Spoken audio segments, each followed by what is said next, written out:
Hey there, everyone, and welcome to Living East Tennessee. I'm Kurjan Donovan. Well, around 10 million Americans over the age of 50 have a dangerous disease that increases your risk of heart attack and stroke, but half of them may not even realize they have it. Vascular surgeon Dr. Tonks with Premier Surgical is here to explain why people should be aware of peripheral arterial disease. Dr. Tonks, can you explain what PAD is? Yeah, so peripheral arterial disease is a circulatory condition in which blockages in the artery restrict blood flow to your arms, legs, or intestines. Oh, wow. And so who is most at risk then for developing PAD? So, unfortunately, we see a wide variety of patients. The most common conditions that sort of lead you down this pathway are smoking, diabetes, elevated cholesterol, or unfortunately, just a bad family history. That's really good to know. And what are some of those common signs then and symptoms that people should be aware of and that they can look out for? Yeah, so some of the most common complaints we see with peripheral arterial disease is pain in the legs when you walk. There are many different causes of pain in the legs when you walk, but this is a fairly common source of that pain. That's interesting. So you want to be looking out for that pain in the legs. That's one of those common symptoms. What about diagnosing this disease? How would you go about diagnosing it?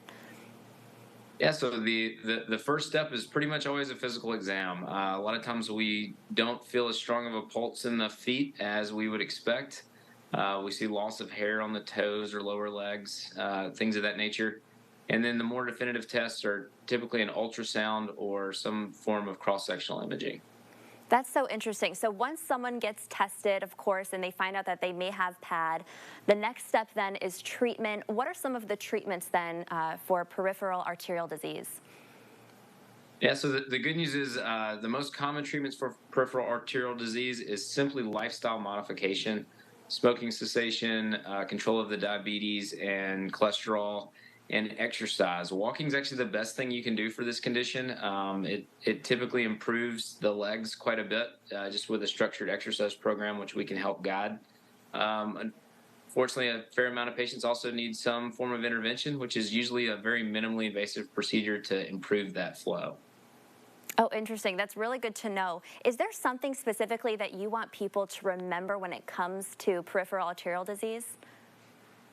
Sure, absolutely. So, it's often a misdiagnosed or underdiagnosed condition. If you have pain in your legs when you walk, especially burning in the muscles and cramping that nature with prolonged exercise, come see us. We'll check you out and just make sure everything's squared away and help get you on the right foot. I love it. So pain in the muscles, burning in the legs, something really to be aware of. For more information, where can people go to learn more? Yeah, so visit us at premiersurgical.com or give the office a call. We'd be happy to help. I love it. Dr. Tonks, thank you so much. And of course, for more information as well, you can head on over to Thank you. livingeasttennessee.com.